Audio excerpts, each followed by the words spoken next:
Naquele tempo, João disse a Jesus: Mestre, vimos um homem expulsar demônios em teu nome, mas nós o proibimos, porque ele não nos segue.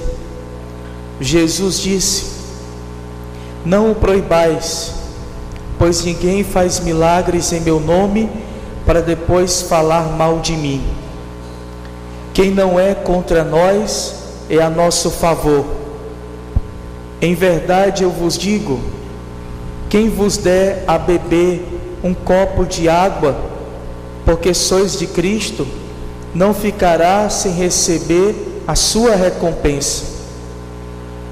E se alguém escandalizar um destes pequeninos que creem, melhor seria que fosse jogado no mar com uma pedra de moinho amarrada ao pescoço. Se tua mão te leva a pecar, corta-a. É melhor entrar na vida sem uma das mãos do que tendo as duas ir para o inferno, para o fogo que nunca se apaga.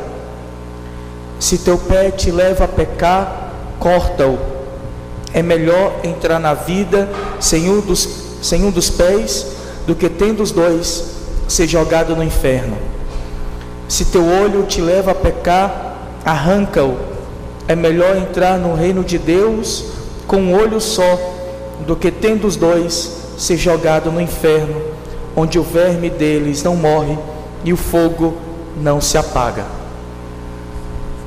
Palavra da salvação. Glória a vós, Senhor.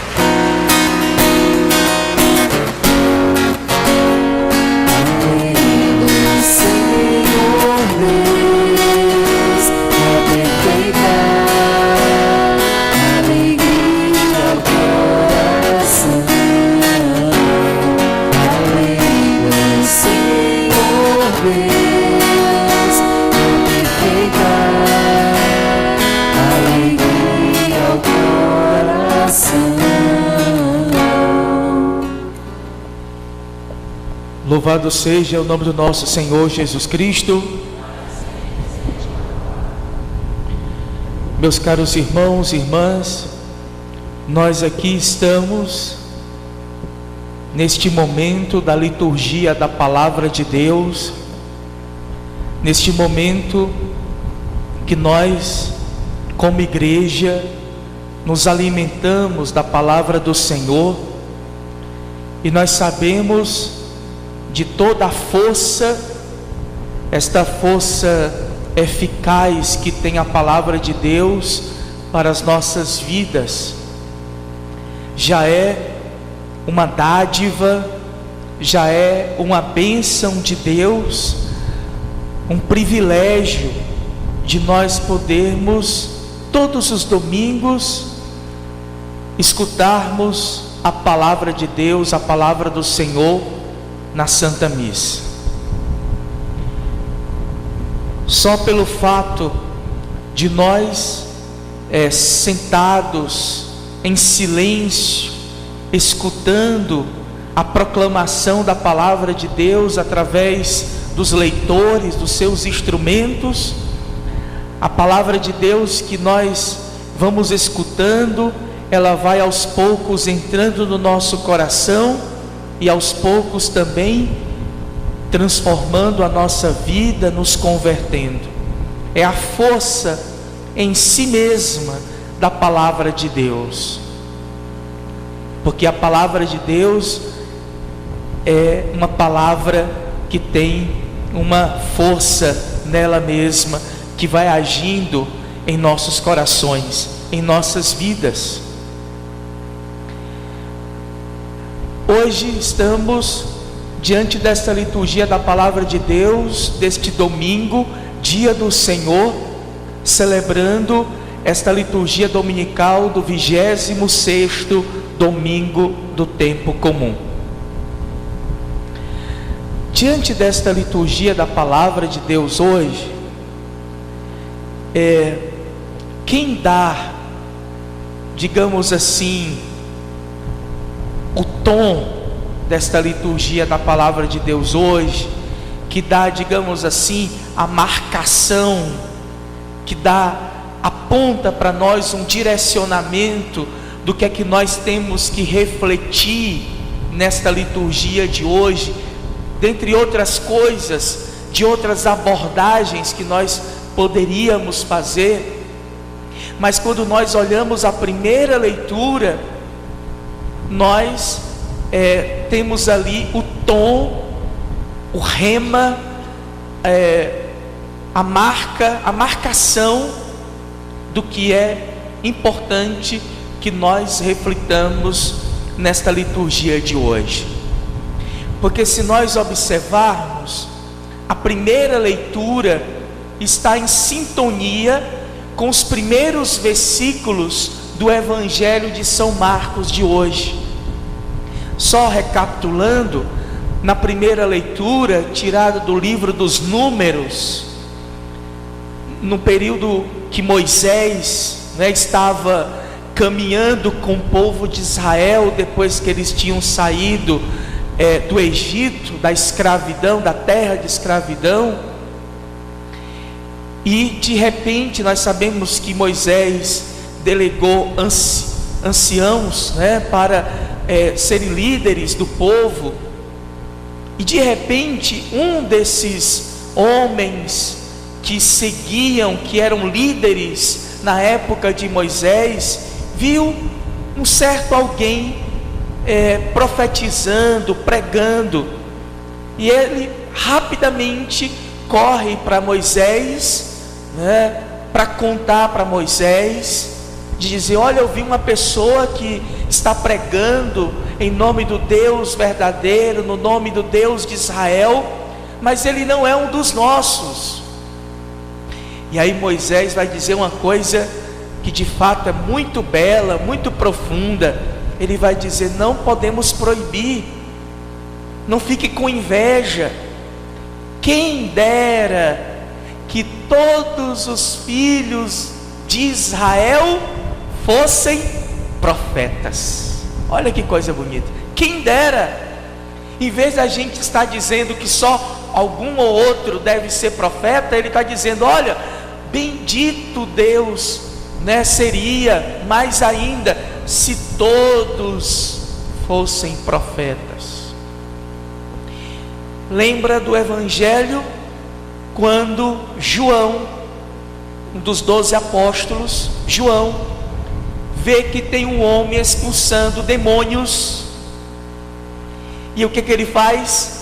Ele não corre para Moisés, mas ele corre para Jesus, corre para Jesus e diz: olha, tem um homem aí que fala no teu nome e que está expulsando os demônios. Assim como Moisés não repreendeu, Jesus também não repreendeu. O que foi que Jesus disse? Quem não é contra nós é a nosso favor. Então, nisso nós temos aí a marcação do que nós temos que refletir um pouco nesta liturgia da palavra de Deus de hoje. Bom, tendo dito isso, a gente vê, gente, que a liturgia da palavra de Deus quer que nós possamos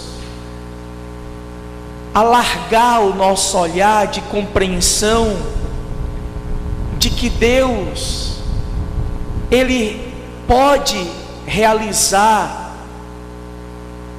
curas, libertações. Deus pode realizar obras magnânimas, pode fazer feitos maravilhosos em qualquer lugar, em qualquer ambiente, ou seja, até mesmo no mundo, ou seja, fora da nossa fé, fora da nossa religião, fora do nosso culto, da nossa doutrina. A gente precisa se dar conta disso, que Deus age é aquilo que está no Evangelho de São João: o Espírito sopra onde quer.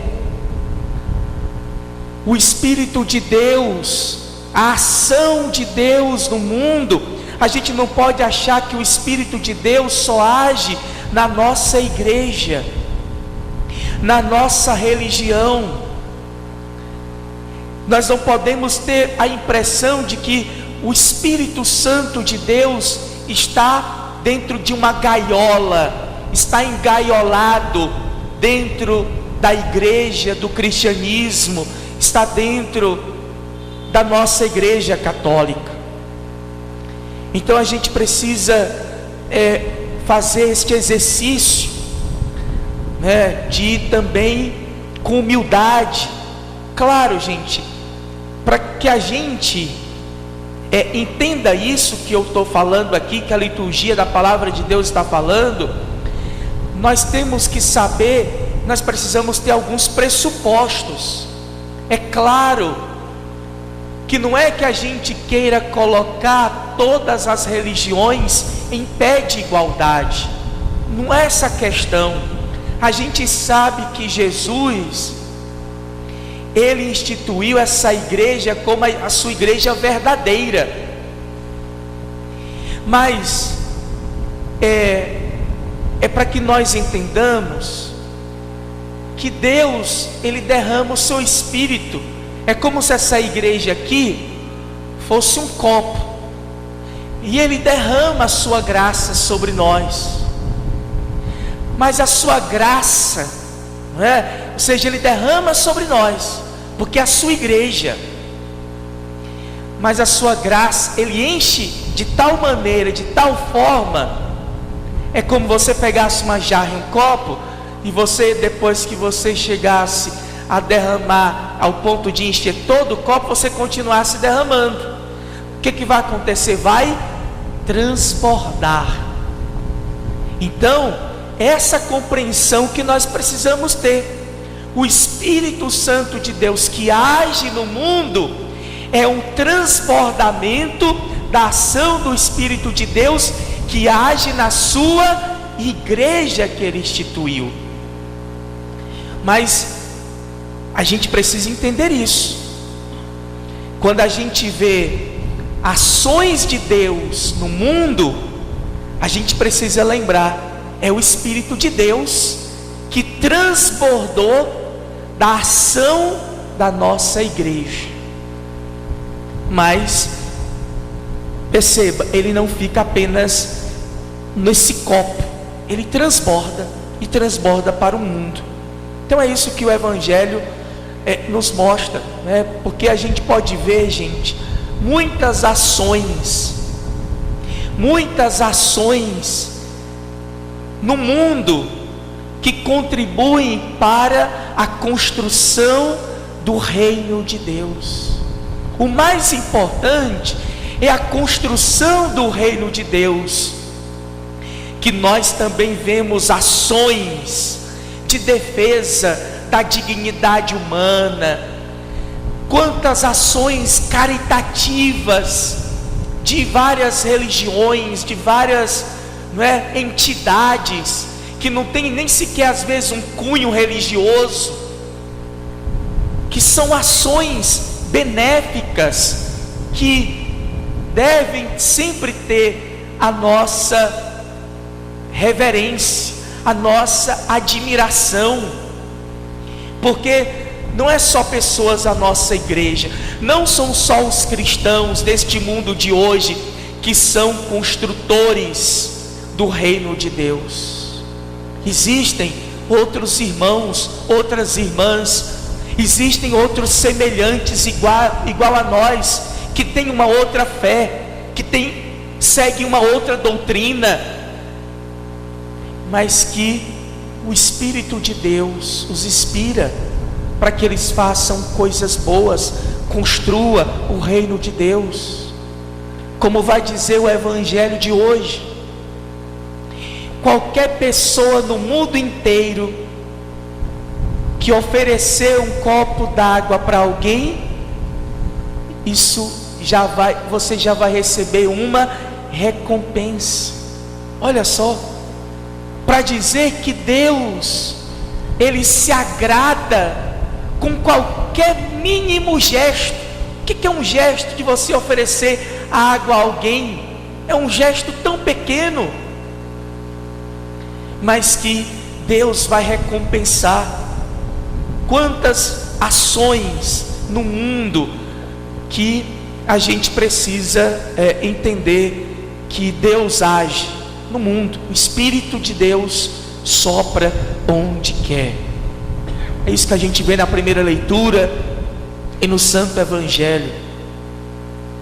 Para fundamentar isso que eu estou dizendo, que a palavra de Deus está dizendo, para iluminar ainda, para fundamentar mais ainda, para encorpar mais ainda esta mensagem, Santo Agostinho, lá no século IV da era cristã, ele já dizia mais ou menos assim.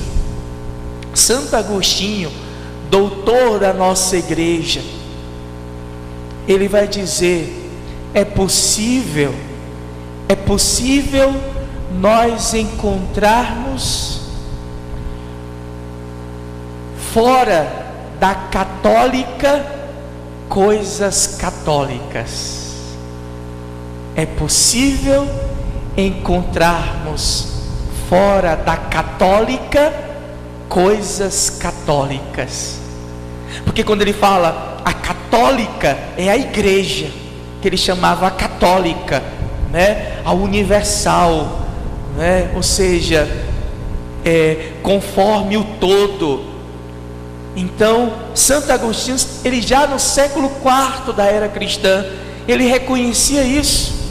É possível encontrarmos fora da católica, ou seja, fora da igreja católica, coisas católicas. A gente sabe, gente, que amor, caridade, altruísmo são coisas bem peculiares ao cristianismo. A gente sabe disso. Mas quando a gente chega em outros lugares que a gente vê caridade, altruísmo, isso a gente já se identifica. O amor, gesto de generosidade.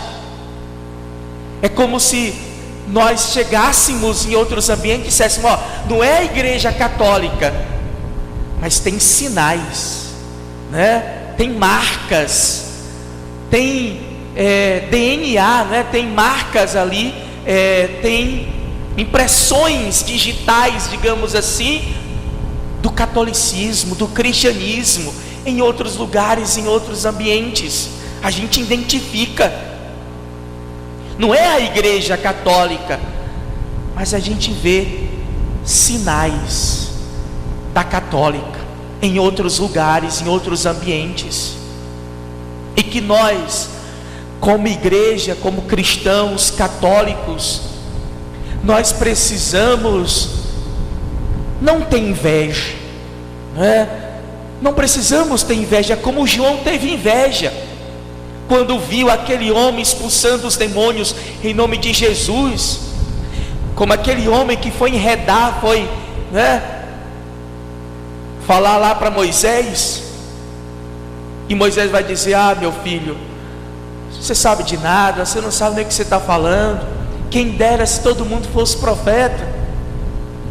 Então nós não podemos invejar quando a gente vê ações que transcendem a nossa igreja no mundo, porque essas ações devem alegrar o nosso coração. Nós devemos valorizar essas ações no mundo, benéficas, em prol do bem, da justiça, da caridade, do bem comum, desde que seja, claro, com reta intenção e com respeito, claro, porque às vezes a gente vê pessoas ajudando com segundas e terceiras intenções, nós sabemos, e nós estamos num ambiente bem bem fértil para estas coisas. Então a gente, claro, mas a gente tem que valorizar ações de caridade, de ajuda aos irmãos no mundo, desde que seja, repito, com uma reta intenção. Porque também, não é, se não tiver amor, porque alguém pode querer ajudar as outras pessoas com outras intenções, no sentido de querer ser o bonzinho, não é? Ou seja, querer ser enaltecido pelas outras pessoas, aí se torna um vaidoso, uma vaidosa.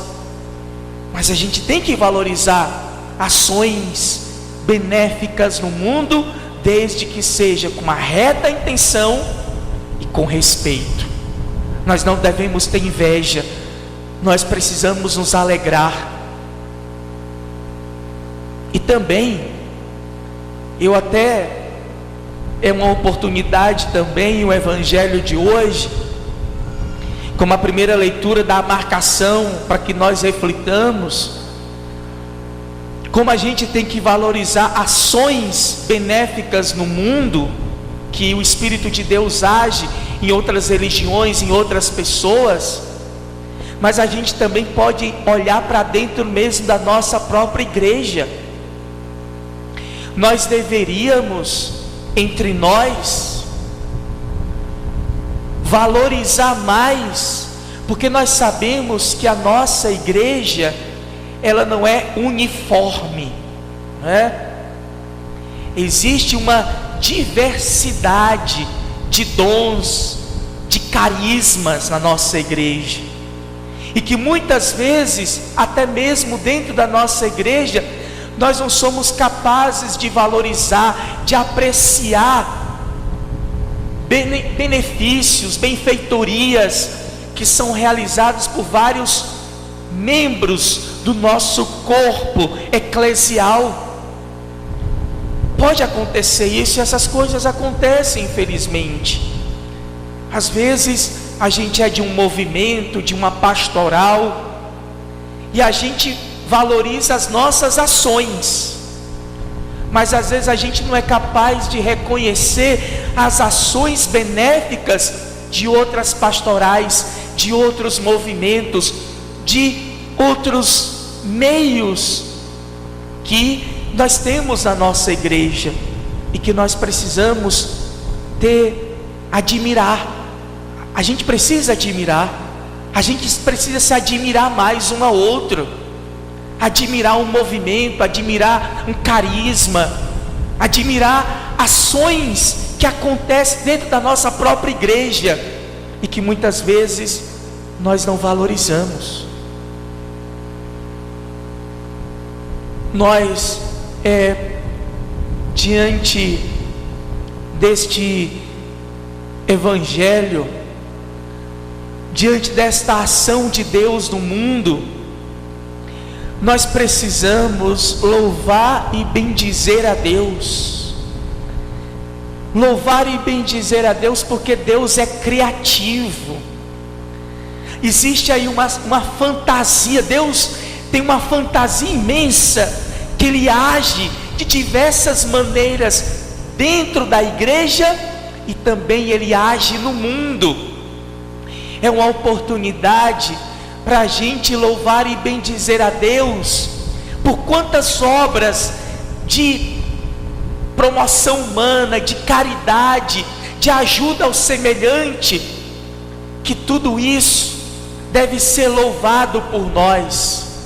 Bendito seja Deus por sua fantasia, por sua criatividade, da maneira que Ele age através do seu Espírito no mundo e na sua igreja.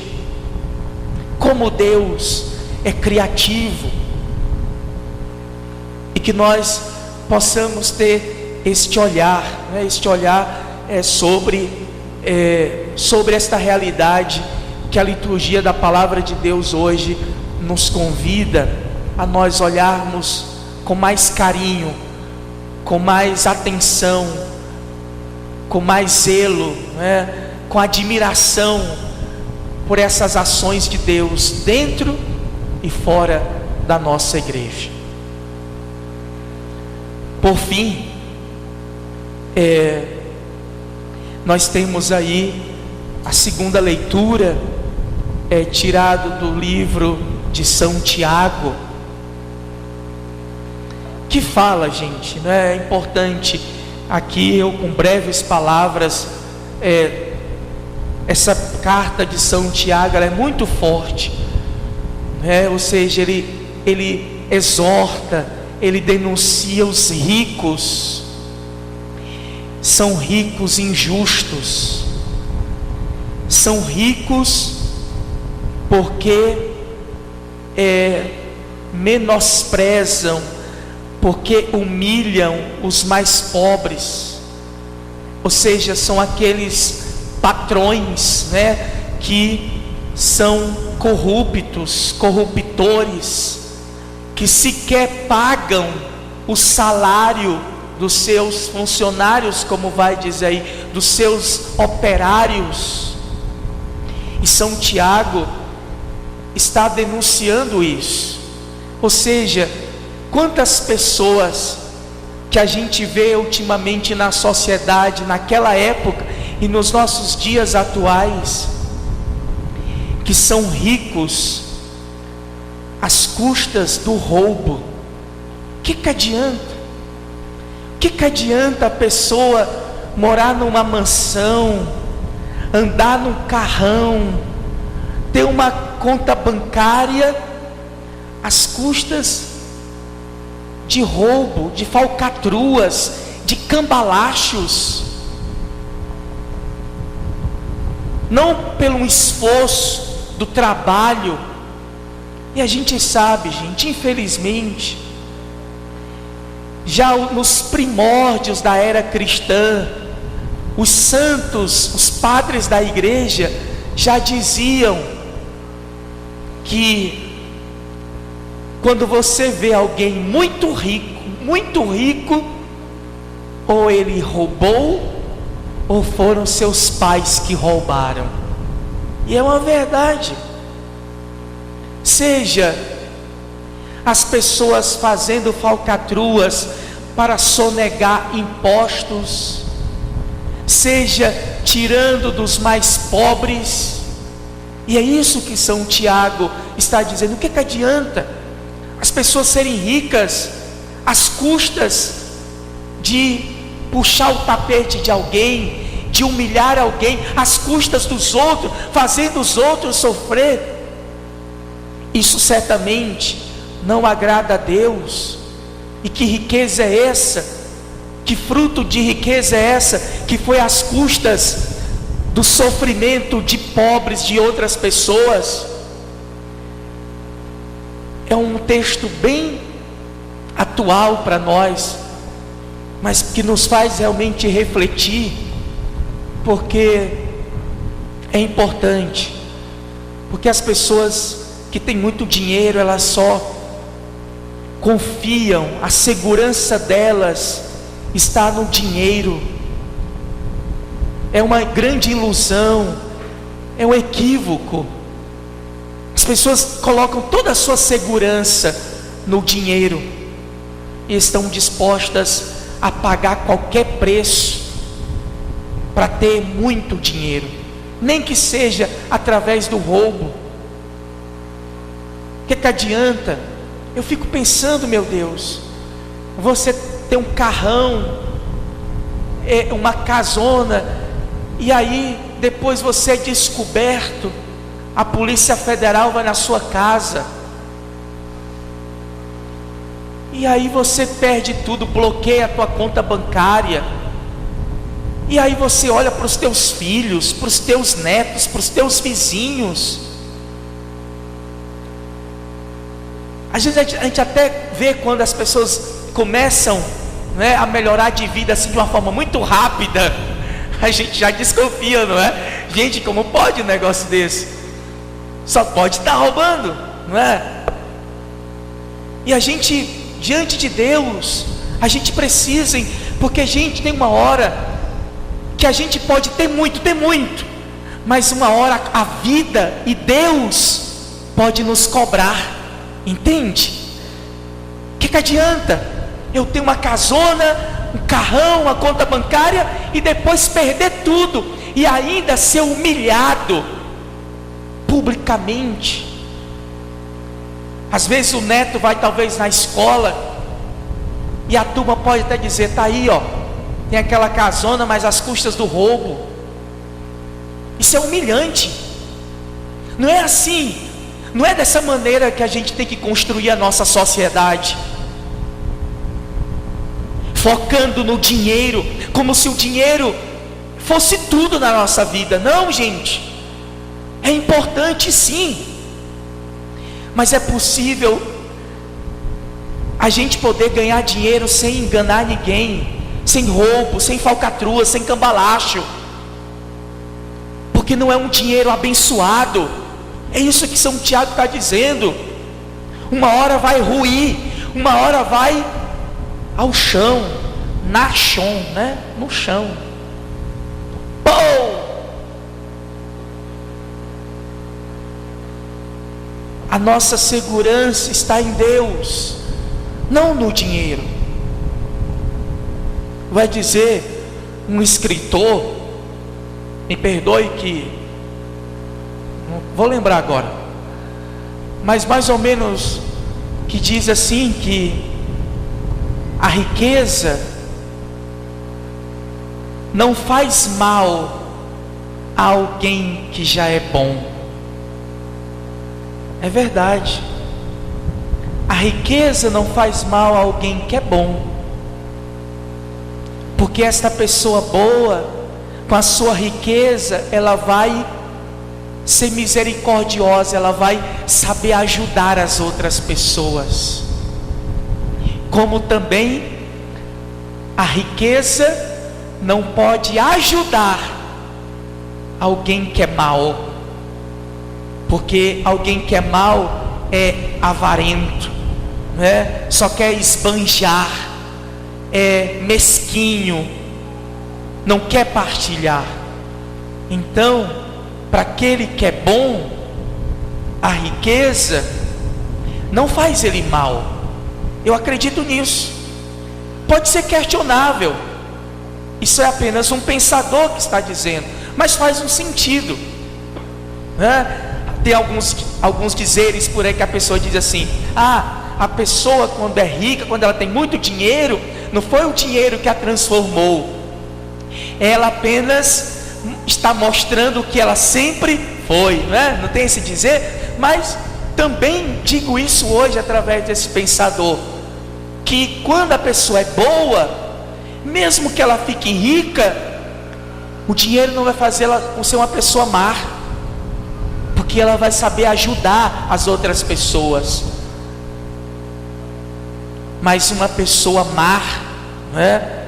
O dinheiro poderia até ajudá-la a ser uma pessoa boa, mas não ajuda, não ajuda, porque vai fazer com que essa pessoa seja cada vez mais avarenta, mesquinha, né? Egoísta, esbanjadora. Então, nós não podemos colocar a nossa confiança, não é? Que a gente possa primar, gente, pela honestidade, né? Que a gente possa buscar os bens materiais, que a gente pode lutar por eles, mas sem derrubar ninguém, sem falcatruas. E a gente vê, né? Grandes empresários aí, até cearenses recentemente, que eu não vou aqui citar, né? Mas aí de uma hora para outra está preso em determinado lugar. Gente, eu fico pensando: meu Deus, esse homem não tem filho não, não tem neto não. Vai um de nós, gente, não é? Você que é um homem direito, uma mulher direita, você teria vergonha, não é? Se alguém batesse na sua porta e dissesse: ó, tudo que você tem aqui, a sua casa, esse carro, vai ser tudo confiscado, porque isso aqui é tudo fruto de falcatruas, de roubo, de corrupção. Você ia ficar com como é que você ficaria com a cara? Não é verdade? Gente, você ia ficar com a cara mexendo. Gente, as pessoas honestas, quando são incriminadas que fez alguma coisa sem elas terem feito, elas ficam com depressão e às vezes tentam até mesmo contra a sua própria vida, porque isso é absurdo, não é? A pessoa ser assim, passar por uma inquisição pública como roubo, como sabe? Não, gente, a gente precisa diante de Deus, né, buscarmos os bens materiais, mas sempre com lealdade, honestidade, para que a gente possa deixar um legado para as futuras gerações, de que nós não somos um povo corrupto, que não vende o seu voto, né? que não se corrompe por qualquer coisa, e que a gente precisa ter esta consciência como cristãos, e que São Tiago exorta para que os bens materiais, para que a riqueza seja partilhada, que sirva para a solidariedade, visando sempre o bem comum, visando o bem comum. Então, que Deus nos dê a graça, irmãos e irmãs, diante desta liturgia da palavra de Deus, uma vez escutada, uma vez meditada, uma vez também vivenciada. Assim seja.